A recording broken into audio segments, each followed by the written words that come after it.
Hey there everybody, Grant here again. In this video we're going to be going over a skill that if you develop it fairly well will have huge implications in your life. And that's going to be your interviewing skills. Now, being a business consultant and also having businesses of my own, I've been on both sides of the interviewing fence, whether it's coaching people on how to have successful interviews or conducting interviews or whatnot. So there's a lot of little things that kind of come into play here that can separate you out in a pretty profound way. Even if someone might have somewhat better credentials than you, there are little subtle things that you can do, skills you can develop to give you that advantage.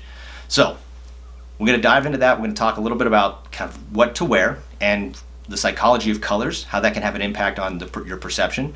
We're going to talk about some of the most simplistic things that you can do in any interview. In fact, one thing in particular that is a make it or break it for me personally.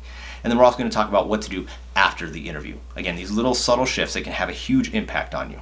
Now, if you find any of this valuable, go ahead and click the like button. We appreciate that. And subscribe if you're looking for just multiple areas of your life where you can have that, that edge, get that extra development of skill, because that's exactly what we go over.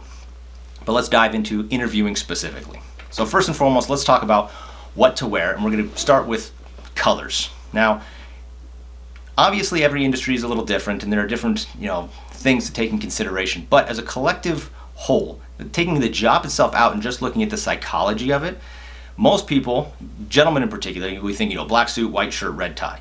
A stark white with a contrasting, color that pops is a power look, and this is an absolutely acceptable look, whether you're a man or a woman, in a managerial position or something that has a higher place of authority. And a lot of people go for that. It's a very, very clean look. There's nothing wrong with that. But by making a subtle shift, you can actually stand out a little bit more. So instead of, say, a white, you can do an ivory or a cream color, something like that. It's a little bit softer color and still have that stark contrast. It will give you a really sharp look as well. But you don't have to go that route at all. The secondary option, and this is in some instances even better, I would argue, is instead of going with that super predominant contrast, blue is actually a color that subconsciously we associate with trust. And kind of that mid blue range down to kind of a light or a powder blue kind of thing. And this is, again, whether it be a man or a woman, that blue shirt, blue blouse, something like that, it immediately gets that other person to trust you a little bit more. It's a little bit softer, it's a little bit more relatable. So if you want to come off in that first interview, which is really more about skill assessment, but by all means, if you're like, this has to be a power position kind of thing, then there's nothing wrong with going that without really stark contrast. But I would highly recommend considering something in the blue range to give yourself that differentiating component, but also make yourself very trustworthy. Now, after that first interview, again, I would prefer whites, creams, ivories, or blues.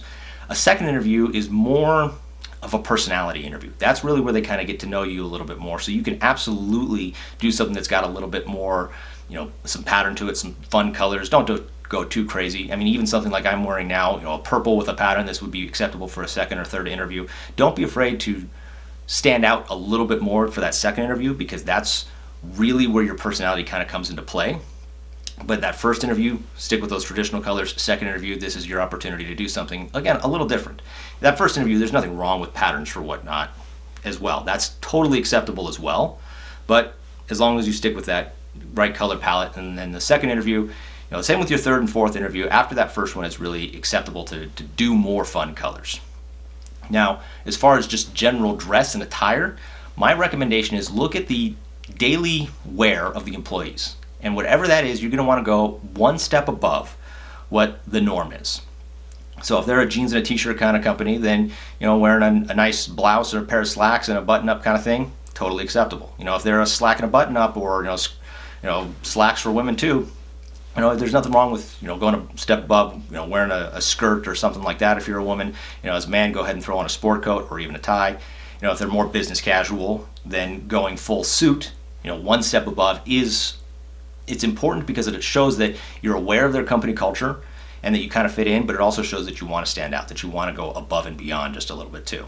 Now, this next recommendation is more so for men, but it applies to women, but I'm going to gear it towards the men. Again, a lot of times we think, okay, I just need that crisp black suit to wear to a job interview. And there's nothing wrong with that. The only problem is there's not a lot of choices for us as guys. Women, you have a lot more options. Guys, not so much. So we default to whatever we know and we're comfortable with.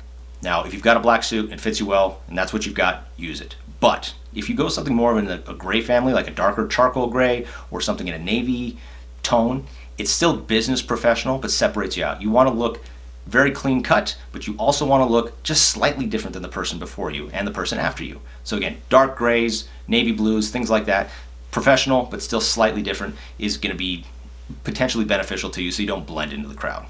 So keep it as simple as humanly possible. Factor in that color spectrum that we talked about earlier, whites, ivories, or blues if you want to give that persona of trust. And in the second interviews, do something a little bit more fun. A little bit of color, a little bit of pattern is absolutely acceptable. And then go one step above and beyond whatever their current dress code attire is. It's important to remember that in all the years I've done this, I have never seen somebody not get a job because they were overdressed. A recent survey did show that 1 in 3 CEOs said that the way a person dresses would have a profound impact on their decision to hire someone or not. Now you might be thinking, well, that shouldn't happen. You shouldn't be judging people by the clothes that they wear. And I agree, you shouldn't have to, but we do. And that's the way the game is played. So these little things are going to be a great way to kind of give yourself that little extra edge. Added bonus, man or woman, if you're wearing a sport coat or a suit coat, blazer, anything like that, take it off when you get in the car and set it in the seat next to you. Because when you sit in your car, the back is going to get all wrinkled up, you're going to get out, and it doesn't have that crisp, clean look to it. Put it in the seat next to you, take it out, once you park your car, then put it on. Just give yourself that little extra advantage. All right? So that's what you're going to want to keep in mind when you actually go into the interview itself. Now, once you're in the interview, let's talk about probably the single most important thing in my personal opinion. You're going to be asked a lot of questions, and there's a lot of different things that you can say and whatnot, but for me, the biggest breaking point is not necessarily the answers to the questions that I ask. Don't get me wrong, that obviously has some bearing, but the biggest red flag and the most important thing that I look for in an interview is I want to know, are they asking questions? It's important to remember that in any scenario, the person asking questions is the person in control.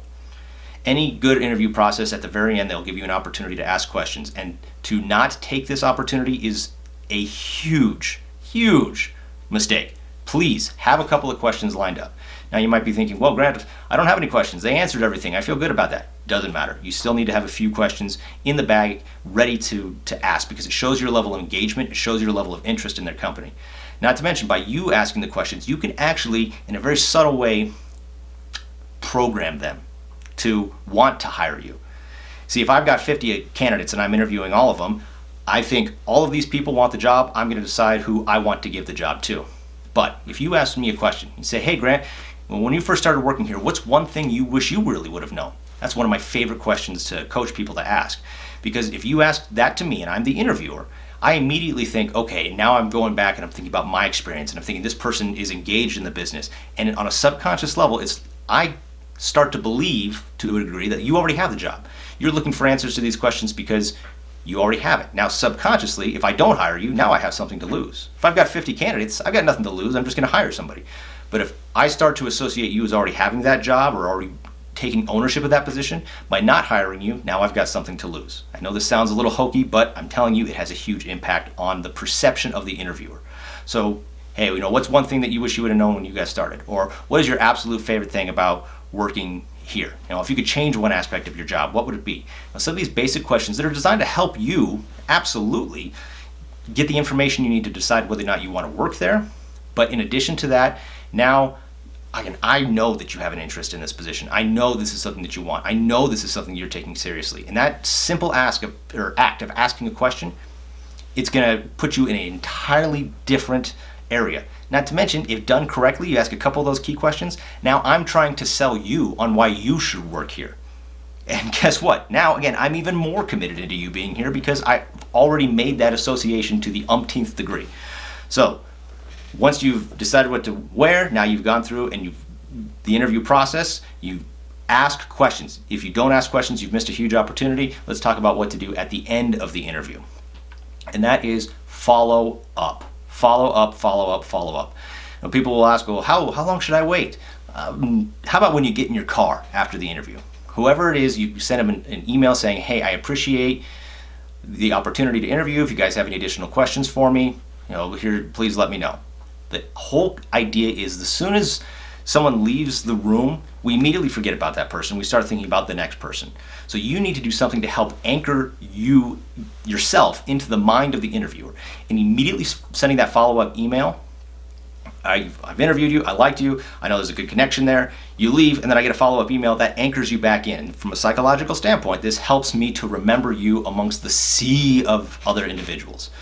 No one is, again, ever going to say, hey, you know what, I really like that person, but they followed up really quickly. I don't want to hire that person. That has never happened, so don't worry about that. Don't be afraid to reach out and really show that you're interested in this position, because that, again, helps to set you apart. Trust me on this, a lot of times when you go through the interviewing process, a lot of this stuff just blurs together as the interviewer. So anything you can do to separate yourself out is huge. If someone comes in dressed appropriately, they gave some thought to it, they're asking me intelligent questions, and they've shown me that they want this job, they're willing to follow up with it, I am infinitely more likely to give that person the job than somebody else who has marginally higher credentials. Because that is harder to teach. I can teach this person the credentials they need, but I can't necessarily teach them as easily how to follow up and how to be engaged in the work.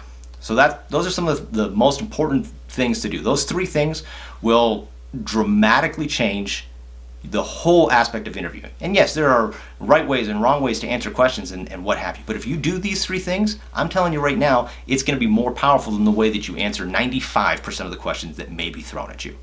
Now, there are a couple other little things that you want to keep in mind. Personally, if I were interviewing for a position, I never thank people for their time. We'll call this a little bonus, if you will. You don't say, well, thank you so much for your time, because that implies that your time is less valuable than mine. If I'm interviewing you, and I should not think that my time is more valuable than yours. So don't say thank you for your time. You say thank you for the opportunity. I really appreciate you getting back to me, kind of thing. That is, again, a little thing that can make a huge difference. So don't thank them for their time. Don't be afraid to reach out to them or whatnot. Don't be afraid to ask those important questions. And whatever you do, don't leave without figuring out when can you follow up and say, hey, you know what, I appreciate the opportunity. When do you think you'll have this position filled? And the interviewer say, well, we'd like to have it filled by next week. Then you say, that sounds great. If I haven't heard from you by next Friday, I'll just touch base. Because now you've set the precedent. Now that I know that if I don't reach out to you, you're going to reach out to me. So A, I'm more likely to reach out to you as the interviewer. B, now if I forget to reach out to you or whatnot, and you reach out to me, some people go, well, I don't want to be, pushy. I don't want to, turn them off. If you tell them you're going to reach out to them, then again, it's another chance to touch that person and become another anchor point for them. Because now I see you again and I go, wow, you know what? So-and-so said they were going to email me. I totally forgot to email them back. Now I feel a little guilty. And they said they would touch base with me. They actually did what they said they were going to do. Again, that's not something that you can tell in an interview. Is this person actually going to follow through? Well, they can say they always will, but until that you actually see them do it, you have no idea. So this is just one more way that if I haven't made my decision yet, I go, you know what, this person was great. And they followed up with me, immediately following the email or the interview. And they reached out to me, a week later because I didn't follow up with them. Now I want this person. Now I am, when it comes to salary negotiations or anything like that, I want you. Now I feel like you are a valuable asset to this team, regardless of where your skill set is. And to be completely honest, just to prove that this stuff works, I once took a wager with somebody and I applied for a job that I really was not qualified for. Now, I didn't lie on a resume, anything like that. Everything I did was 100% truthful. I went through this interview process. I even abundantly said, there are definitely people out there who are more qualified than I am. I made that abundantly clear in the interview. But I told the guy that I made the bet with, I said, I bet you that if I do these things, I will get a job offer. And I absolutely did. Now, I didn't take it because I was trying to prove a point, but this stuff does work. There are going to be situations where something comes up and you may not be the first candidate or whatnot, but I guarantee you they're going to keep your name on file at very least. However, this will put you ahead of everybody or 95% of other people if you just take care of these basic little things that we talked about. Please, I cannot stress this enough. This is such an easy skill to develop. Now, you can do everything else right in an interview and ignore these 3 things, and you won't have developed the most important components to it. So please, if you do those 3 things, if you gave them a shot, please say something in the comments. Let us know. What was the result from it? How did you feel about it? If you've got additional questions, please put that in there. If you found any of this information useful, click the like button. If there's additional skills that you want to develop or things that you want to learn about, click the subscribe button, because we're constantly putting out new content and we're constantly trying to increase the value to you, the viewer. Let us know what you'd like to learn. We'll take that into consideration. But in any event, take the time, really get comfortable with these couple of things that I mentioned to you. And I'm so excited. Let us know your success stories with this, and we'll see you in the next set of videos.